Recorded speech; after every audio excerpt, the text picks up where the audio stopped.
초대교회의 영적 회개와 갱신, 회복과 부흥은 어떻게 가능하게 되었다고 말씀드렸습니까?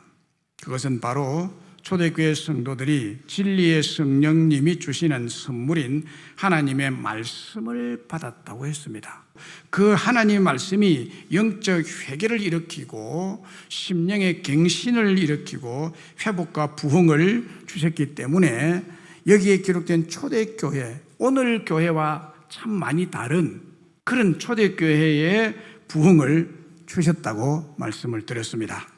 회개와 회복, 갱신과 부흥은 언제나 하나님의 말씀으로부터 시작을 하는 것입니다. 그러면 성령의 더 좋은 두 번째 선물은 무엇일까요? 성령님은 말씀을 대언하고 전하는 사도를 두 번째 선물로 주셨습니다. 오늘 본문 42절 43절에 그들이 사도의 가르침을 받아 서로 교제하고 떡을 떼며 오로지 기도하기를 힘쓰니라. 사람마다 두려워하는데 사도들로 말미암아 기사와 표적이 많이 나타나니라고 했습니다. 초대교회는 사도들의 가르침, 사도들로 말미암아 기적들이 많이 일어났다는 거예요. 말씀을 통해서 회개와 갱신, 회복과 부흥이 일어난 초대교회에 꼭 필요한 존재가 있었습니다. 그 사람이 바로 성령께서 선물로 보내주신 사도들이었다는 것입니다. 사도들은 예수님께서 공생애 때 선택을 하셨죠. 예수님이 그들을 3년 동안 훈련시키셨죠. 그들을 세우셔서 이들이 11제자가 되었습니다. 원래 12제자였는데 예수님께서 성천하신 후 초대교회에는 거역하고 반역하고 메시아 되신 예수님을 팔아먹고 떠난 가룟 유다를 대신해서 예수님과 제자들과 늘 함께 3년 동안 있었던 마띠아를 사도로 세우심으로 12명이 되었는데 곧 12사도들이었습니다. 초대교회의 유아들과 여자들을 포함해서 약 1만 명의 성도들을 위해서 예수님께서 성령을 통해서 사도들을 선물로 주셨습니다. 이들은 초대교회 성도들을 위해서 하나님의 말씀을 선포하고 가르치고 훈련하는 데 가장 우수하고 최고로 적합한 자들로 준비된 자들이었습니다. 왜냐하면 구세주 예수 그리스도를 통해서 하나님의 말씀을 받고 배우고 훈련받고 또 성령을 선물로 충만히 받은 자들이었기 때문입니다. 초대교회 약 1만 명의 성도들이 사도의 가르침을 받았습니다. 사도의 가르침을 받았습니다. 사도들이 하나님의 말씀을 선포하고 가르치고 해석해 주었습니다. 사도들에게 입히워진 권능과 권세는 말뿐만이 아니라 실제로 기사와 표적이 많이 나타나므로 하나님께서 살아계시다는 두려운 경외심이 모든 사람에게 있게 된 것입니다. 사도들이 이 가르침과 기적들 때문에 초대교회 성도들은 성령의 선물로 주신 하나님의 말씀을 믿을 수 있었고 깨달을 수 있었고 이것이 진정한 하나님의 말씀이라는 것을 그들이 신뢰할 수가 있게 되었던 것입니다. 그러나 아무리 초대교회 성도들이 말씀을 사모하고 말씀을 귀히 여기는 마음이 있었다 손치더라도 만약에 그들에게 미리 준비되고 훈련된 사도들, 특별히 베드로가 없었더라면 초대교회 성도들의 신앙은 그냥 마음만으로 끝났을 것이고 다 흩어지고 교회는 더 이상 존재하지 않았을 것입니다. 그러나 그들 가운데 성령의 사람, 말씀의 사람, 사도 베드로와 11사도가 있었다는 사실입니다. 말씀을 선포하고 말씀을 가르치고 해석하는 말씀의 사람 사도 베드로 때문에 그들은 끝내 말씀을 통해서 메시아 되신 예수님이 십자가에서 피 흘리신 구세주요 자기들의 죄를 깨끗이 씻어주었다는 복음을 믿고 구원을 받게 되었다는 사실을 깨닫게 된 거예요. 그리고 믿게 된 거죠. 사도들이 이것을 깨우쳐 준 것입니다. 초대교회 성도들은 하나님의 말씀을 가르치는 사도 베드로의 가르침을 가장 갈망하고 하나님의 말씀을 존중하고 하나님의 말씀을 생명처럼 귀하게 여기게 되었던 것입니다. 사랑하는 여러분, 오늘도 여러분들에게 말씀을 잘 읽고 말씀을 잘 해석하고 잘 가르치는 사도 베드로가 필요한 것입니다.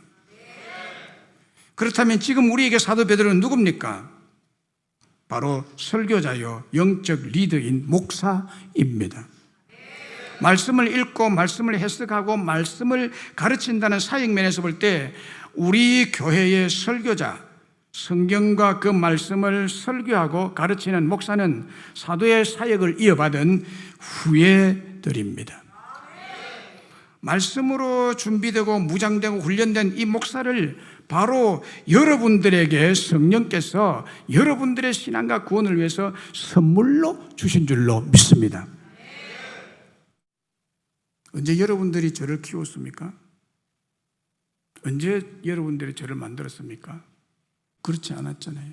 그런데 하나님이 여러분들을 위해서 이 사람을, 이 목사를 이곳에 세워서 그냥 앉아서 말씀을 듣게 한 것, 천국을 알게 하는 것, 이 세상뿐만이 아니라 내세가 있다는 것을 알게 한 자가 누굽니까? 여러분 스스로입니까? 아니죠. 하나님이 선물로 주신 이 목사를 통해서 이것을 깨우치게 된 것이에요. 그러나 이 목사가 전해주고 가르쳐주고 알게 해준 하나님의 말씀으로 여러분의 신앙생활하고 이 말씀을 통해서 생겨난 믿음으로 천국 간다는 사실을 생각할 때 얼마나 귀한 존재입니까? 선물 중에 최고 좋은 선물인 줄로 믿습니다. 그러니 얼마나 존경하고 귀하고 아끼고 도우며 보호해야 하겠습니까? 목사가 해야 할 일이 참 많습니다. 교인들을 신방해야 되죠. 또 문제가 있는 자녀들을 위해서 또 일들을 위해서 멘토를 해야 되죠. 교회 행정과 관련된 일도 참 많습니다. 간혹 가장 바쁜 때인 주말에 결혼식도 있고요. 또 갑자기 생기는 장례식도 있습니다. 이 외에도 목사가 해야 할 일이 셀 수 없이 많습니다. 정말 일주일이 부족할 정도입니다. 그럼에도 목사가 해야 할 일, 이 많은 일들 중에서 가장 중요한 일이 있습니다. 바로 사도들처럼 말씀을 선포하고 말씀을 가르치고 해석하는 일입니다. 그래서 언제나 목사를 말씀의 종, 말씀의 사역자라고 불러왔습니다. 또 그렇게 지금도 불러야 됩니다. 목사가 신방도 하지만 신방의 사역자, 목사가 행정에도 밝아야 되냐면 행정의 사역자, 또는 심부름 사역자라고 부르지 않습니다. 말씀의 종, 말씀의 사역자인 목사에게 있어서 말씀을 읽고 말씀을 해석하고 말씀을 설교하고 말씀을 가르치는 일이 목사가 감당해야 될 사역 중에 가장 핵심적인 사역이요, 가장 중요한 사역이요, 가장 귀한 사역인 줄로 믿습니다. 우선순위 1순위입니다. 그러므로 목사의 사역은 여러분들을 위해서, 저의 사역은 저를 위한 게 아니에요. 여러분들이 속한 교회를 위해서 없어서는 안 되고 소홀히 여겨서도 안 되고 다른 사역으로 대치될 수도 없는 절대적인 사역입니다.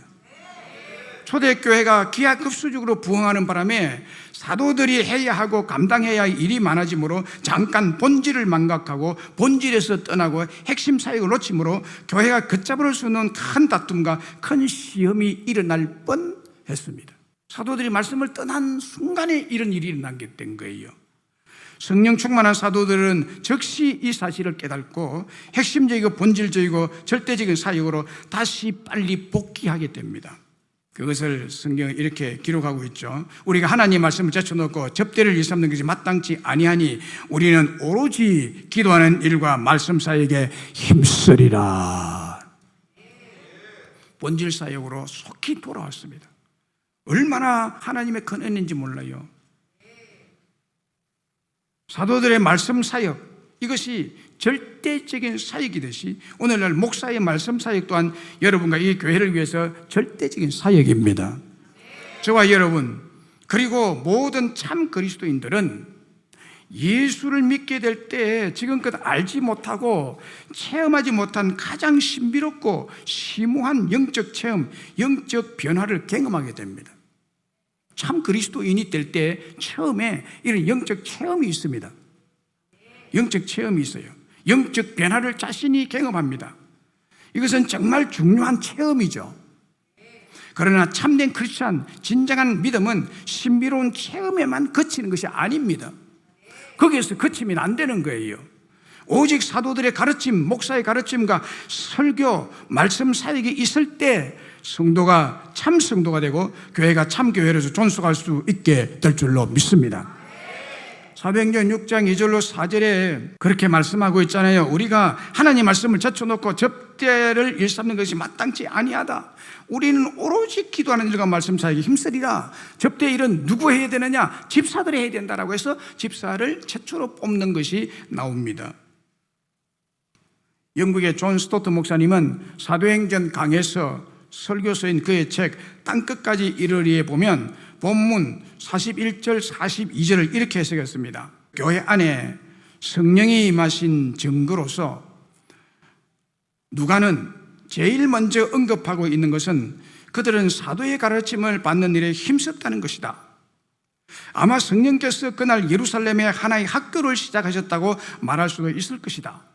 그 학교의 교사들은 예수님이 임명하신 사도들이었다. 그리고 유치원에는 3,000명의 학생들이 있었다. 우리는 이 새로운 핵심자들이 그들의 지성을 멸시하거나 신학을 경멸하게끔 하는 신비적인 체험을 즐기고 있지 않았음을 주목하게 된다.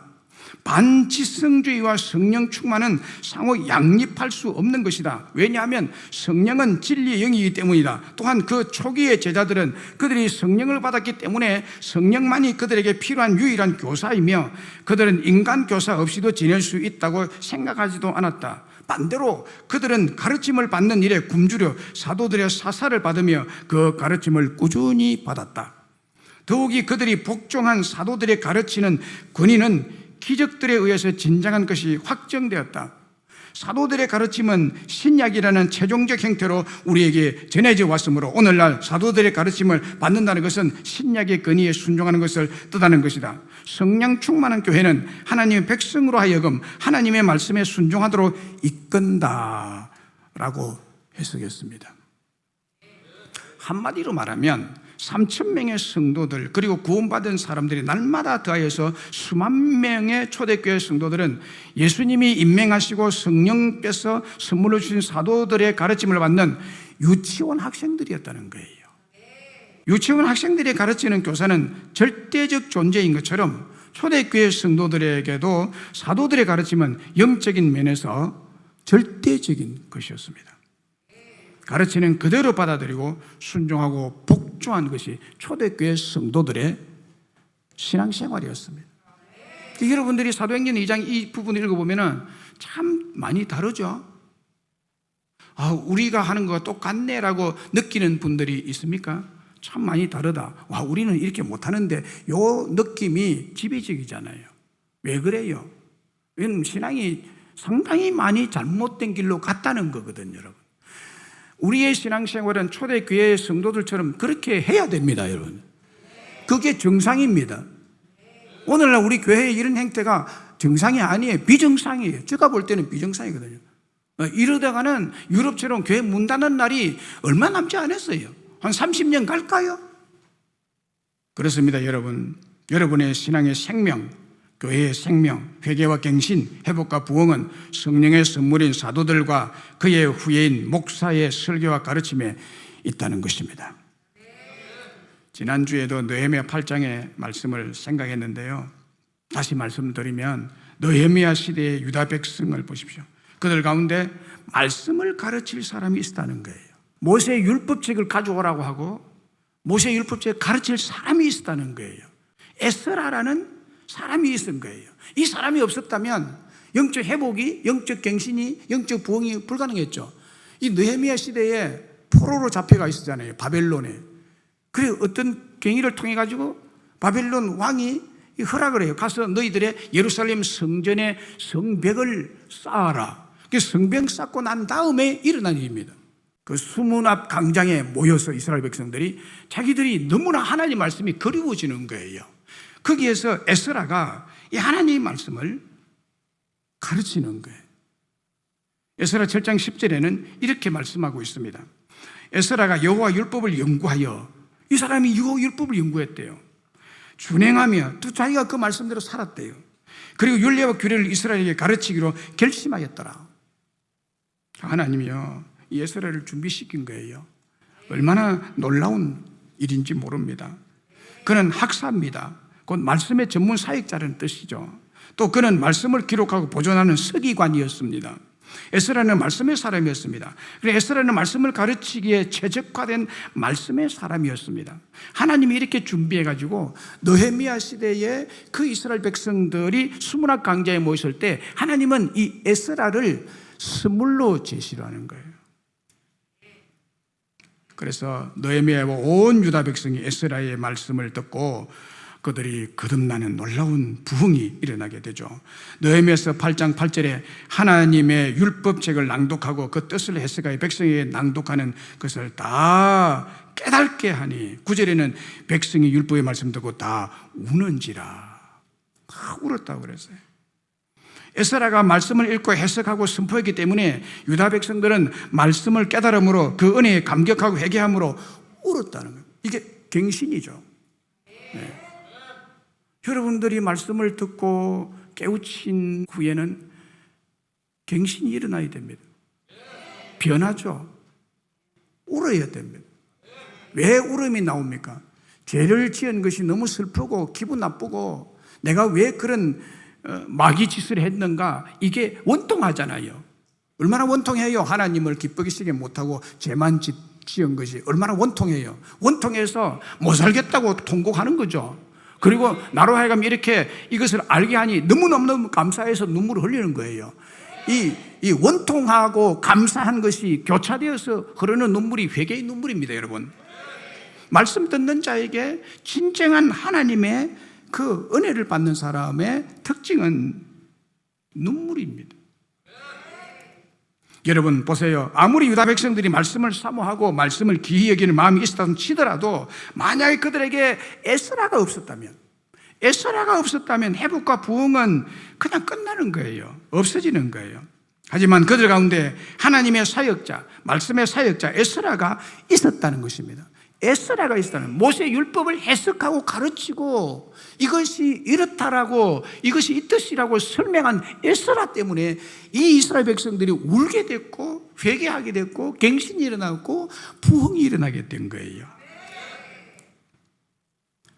물이 넘치는 홍수 때 정작 마실 물이 없는 것처럼 오늘날 남녀 목사가 홍수처럼 쏟아져 나옵니다.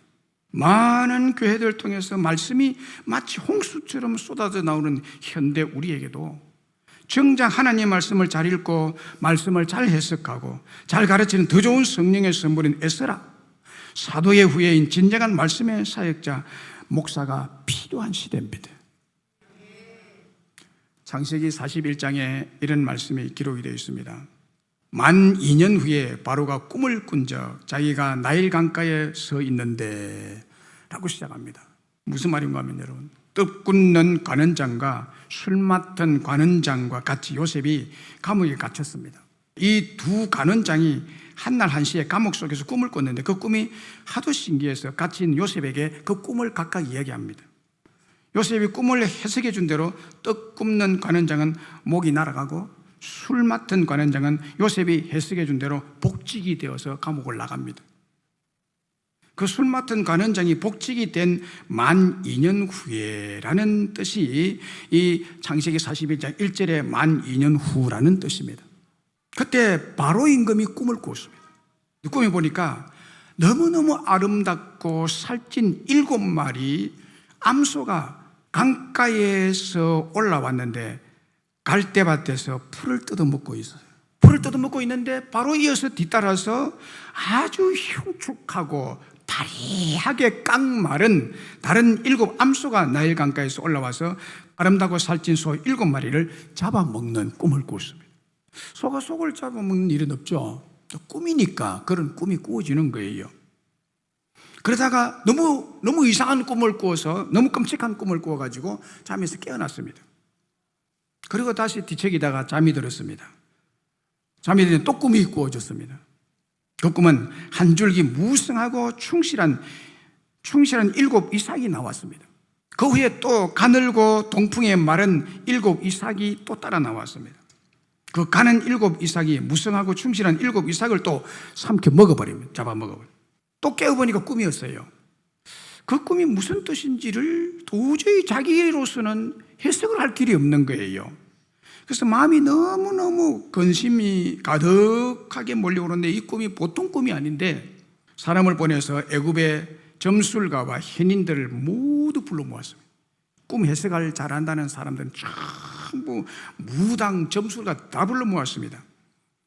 그래서 이런 꿈을 말했더니 그것을 바로에게 바르게 해석해 주는 자가 아무도 없었습니다. 그때 복직한 술 맡은 간원장이 자기가 감옥에 있을 때 히브리 청년 그 사람이 우리의 꿈을 풀었는데 그 꿈대로 우리가 이렇게 되었다. 해석을 너무너무 잘하더라. 그 해석대로 나는 복직이 되고 떡 맡은 간원장은 매달려 죽었다. 이 말을 들은 바로가 그 사람이 거기 있느냐? 빨리 오라고 해라.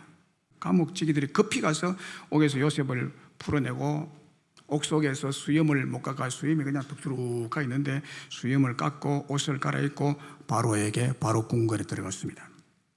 바로가 요셉에게 자기 꿈 얘기를 합니다. 당신이 내 꿈을 능히 푼다고 하는데 한번 풀어봐라. 그래서 이 말을 듣고 요셉이 이렇게 대답합니다. 요셉이 바로에게 대답하여 이르되 내가 아니라 하나님께서 바로에게 편안한 답을 하시리이다. 그리고 바로왕이 요셉에게 꿈을 이야기했습니다. 바로왕의 꿈을 듣고 이렇게 해석해 주었습니다. 창세기 41장 25절에 바로의 꿈은 하나라. 하나님이 그가 하실 일을 바로에게 보이심이니이다. 하나님이 하실 일을 보인 것입니다.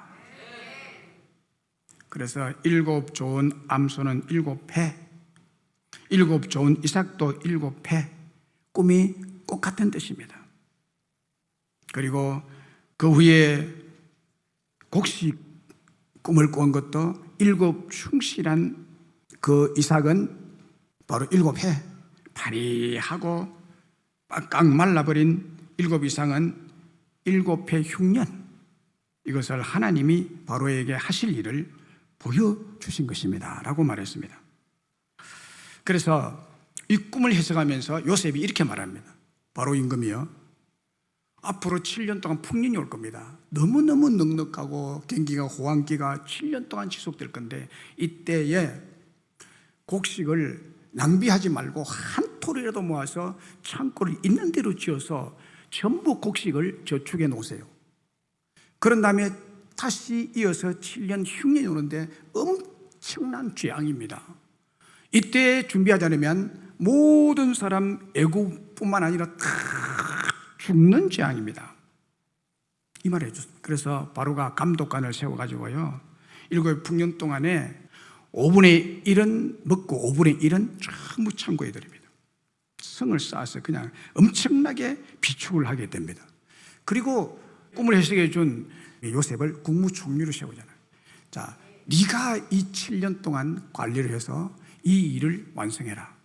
7년 풍년 때에 7년 흉년을 대비한 요셉 때문에 애굽 나라에 양식이 넘쳤습니다. 그 흉년이 들었을 때 세계의 모든 나라들이 돈은 있지만 양식이 없어서 죽을 판이니까 애굽에 와서 양식을 사니까 애굽이 자동적으로 강대국이 되게 됐죠.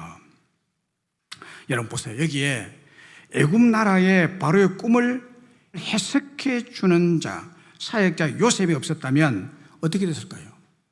거기에 무당도 못 풀고 학식이 있는 학자도 그 꿈을 풀어줄 수가 없었다고 말합니다.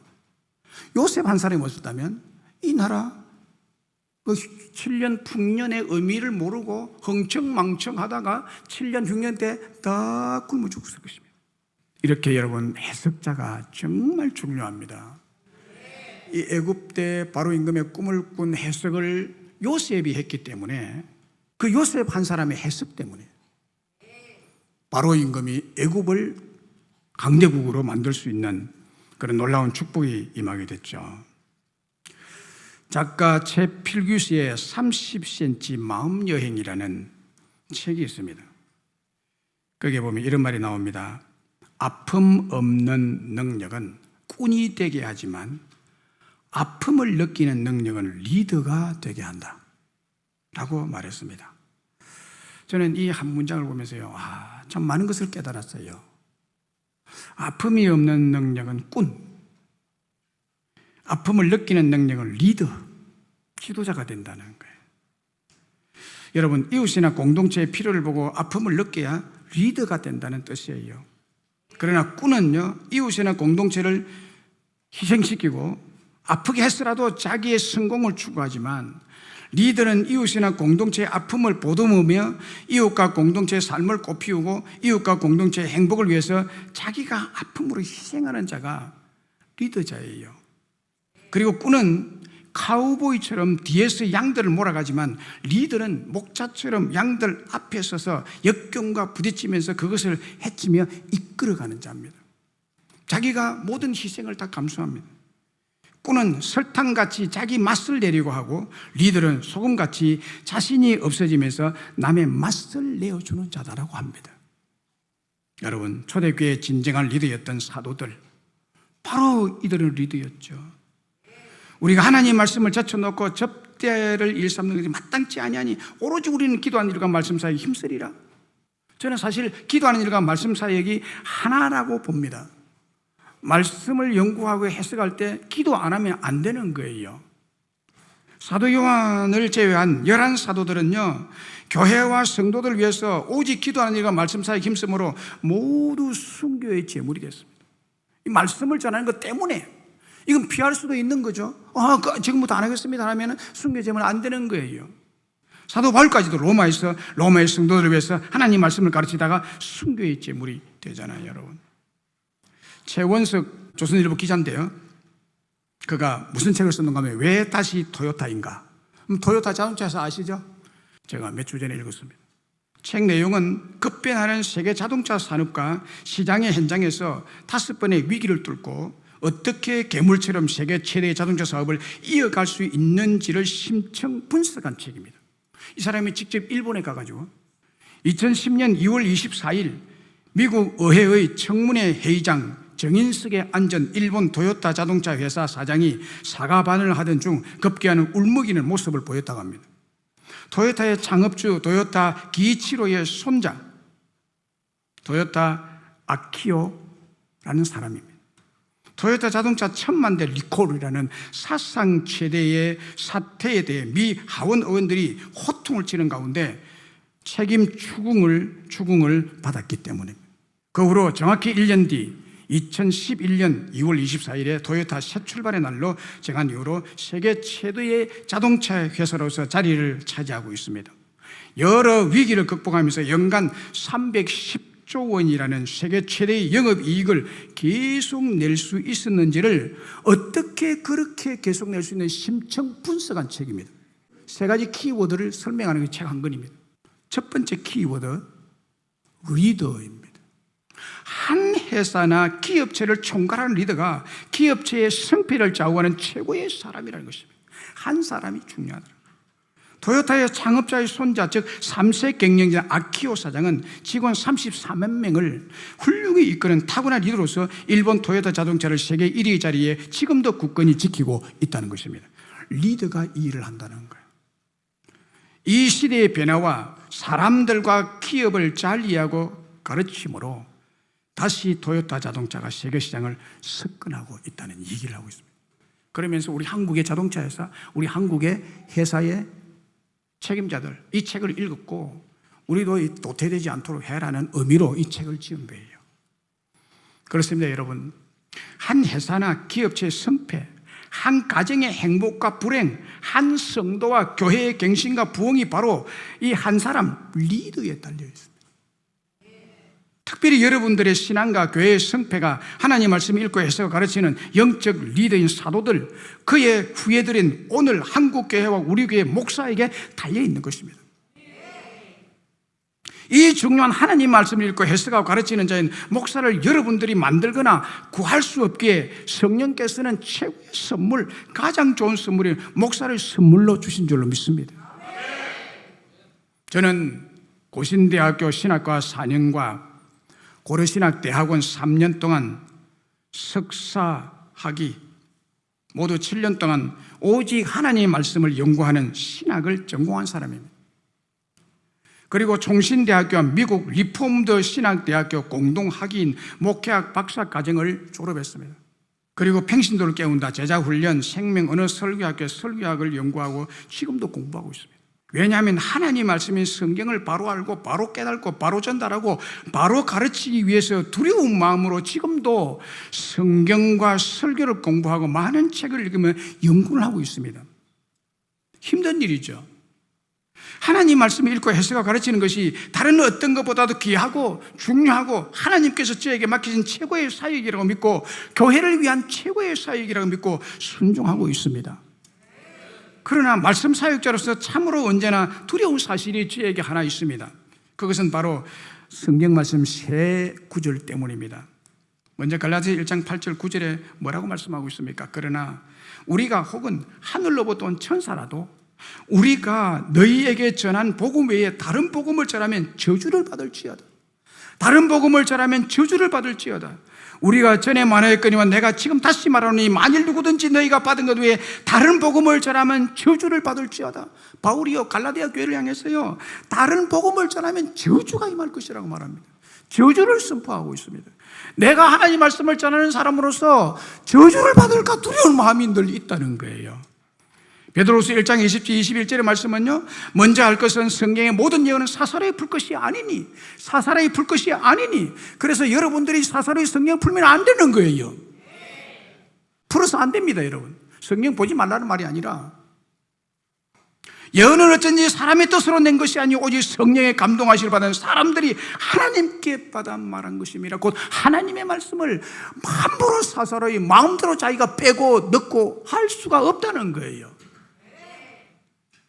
그리고 계시록 22장 19절에 20절에 내가 이 두루마리의 예언의 말씀을 듣는 모든 사람에게 증언하노니 만일 누구든지 이것들을 위해 더하면 하나님이 이 두루마리에 기록된 재앙들을 그에게 더할 것이요 만일 누구든지 이 두루마리의 예언의 말씀을 제하여 버리면 하나님이 이 두루마리에 기록된 생명나무와 및 거룩한 성에 참여함을 제하여 버리시리라. 하나님 말씀인 성경을 사설에 풀거나 해석하지 말라. 다른 복음을 전하지 말라고 경고하고 있습니다. 왜냐하면 성경의 모든 예언, 예수 그리스도 십자가 복음은 사람의 뜻으로 낸 것이 아니기 때문입니다.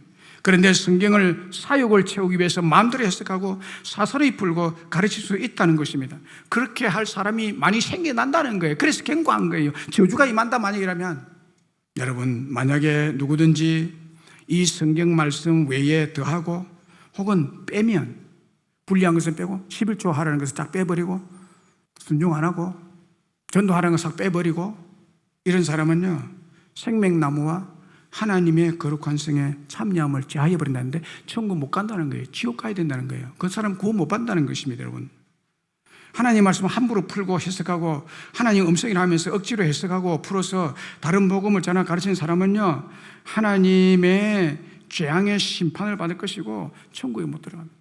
지옥 저주가 남아있다는 거예요. 경고의 말씀입니다. 그렇습니다. 여러분 초대교회 성도들이 유치원생처럼 말씀의 훈련을 받은 전문사역자인 사도의 가르침을 순수하게 받았던 것처럼 오늘 여러분들은 사도의 후예인 말씀의 전문가인 이 목사의 설교 성경에서 가르치는 말씀을 그대로 아멘하고 받도록 성령께서 목사를 선물로 여러분들에게 주신 줄로 믿습니다. 그러면 하나님의 사역자, 말씀의 사역자, 설교 사역자인 목사님을 어떻게 생각하면 되어야 됩니까? 목사님을 존중히 여기시고 가르침에 순종하며 따라야 됩니다. 이거는 저를 위한 말씀이 아니기 때문에 저는 자신 있게 전할 수가 있으면 제가 목사지만 나를 위한 게 아니에요. 여러분을 위해서 말씀을 드리는 겁니다. 저 아무것도 아니에요. 그러나 하나님이 목사로 예비시키고 준비시키고 훈련시키고 세웠기 때문에 여러분들을 위해서 했기 때문에 여러분들을 위해서 여러분들이 저를 존중히 여겨야 됩니다. 그리고 제가 가르치는 말에 순종하셔야 여러분들의 복이 임하고 천국의 복까지 누리게 될 줄로 믿습니다. 오늘 본문에 사도들의 가르침을 받아라고 말하잖아요. 초대교회 출발, 한 개인의 갱신과 변화와 회개와 축복, 부흥은 사도의 가르침으로부터 출발하는 거예요. 히브리 13장 17절에 너희를 인도하는 자들에게 순종하고 복종하라. 그들은 너희 영혼을 위하여 경성하기를 자신이 청산할 자인 것 같이 하느니라. 그들로 하여금 즐거움으로 이것을 하게 하고 근심으로 하게 하지 말라. 그렇지 않으면 너희에게 유익이 없는 자. 유익이 없다는 것은 복이 없다는 거예요. 여러분 삶을 살면서 복이 없으면 어떻게 되겠어요? 그래서 복받을 일을 하셔야 됩니다.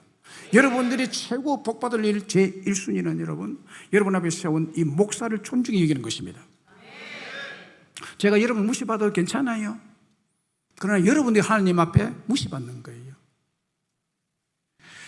사무엘상 2장 29절 30절에 너희는 어찌하여 내가 내 처소에서 맹령한 내 제물과 예물을 밟으며 네 아들을 나보다 더 중히 여겨 내 백성 이스라엘이 드리는 가장 좋은 것으로 너희들을 살찌게 하느냐. 그러므로 이스라엘 하나님 나 여호와가 말하노라. 내가 전에 내 집과 내 조상의 집에 내 앞에 영원히 행하리라 하였으나 이제 나 여호와가 말하노니 결단코 그렇게 하지 아니하리라.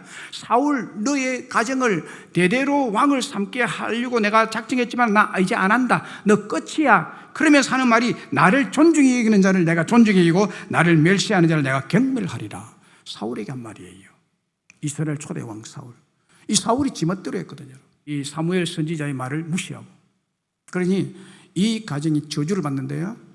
사울도 죽고 전쟁터에서 그의 아들 제2대 왕이 될 아들도 죽습니다. 여러분 나를 존중히 여기는 자를 내가 존중히 여기고 나를 멸시하는 자를 내가 경멸하리라. 하나님이 목사를 세웠습니다. 여러분 세운 게 아니에요. 투표해서 세웠습니까? 하나님이 여러분들을 위해서 선물로 세운 자입니다. 목사가. 흔하고 흔한 게 목사지만 여러분 목사를 존중하는 것은 하나님을 존중하는 거예요. 하나님은 그렇게 보십니다. 하나님의 교회를 핍박하는 자를 나를 핍박했다고 예수님이 말씀하셨잖아요. 말씀을 맺습니다. 지난주에 더 좋은 성령의 첫 번째 선물 하나님 말씀에 대해서, 오늘은 성령의 더 좋은 두 번째 선물에 대해서 말씀드렸습니다. 성령님은 말씀을 대언하고 전하는 사도를 여러분들에게 교회에 선물로 주셨습니다. 오늘날 사도직은 없고 사도들의 후예인 목사를 세우셔서 교회와 성도들을 위해서 성령께서 목사를 더 좋은 선물로 주셨다는 것입니다. 초대교회 성도들이 하나같이 사도의 가르침을 그대로 순종했던 것처럼 오늘 우리도 이 목사를 존중히 여러분들이 존중히 여기셔야 되는 거예요. 이웃교회 목사님을 만나도 혹 모르면 알 수 없지만 아는 분이 있다면 존중히 여기고 공손히 인사를 하세요. 목사님 수고 많으십니다. 수고 많거든요. 솔직히 말하면 수고 많거든요. 수고 많으십니다. 한마디 하면 복잡하게 뭐 이야기할 필요도 없고요. 인사를 하세요. 인사를. 존중히 여기시기 바랍니다. 여러분을 위해서입니다. 여러분 복을 받으려면 존중히 여기시기 바랍니다. 가르치는 말씀에 순종함으로 하나님께서 베풀어 주시는 회개와 갱신, 회복과 부흥을 여러분들이 받아 누리시기를 주의 이름으로 축원합니다.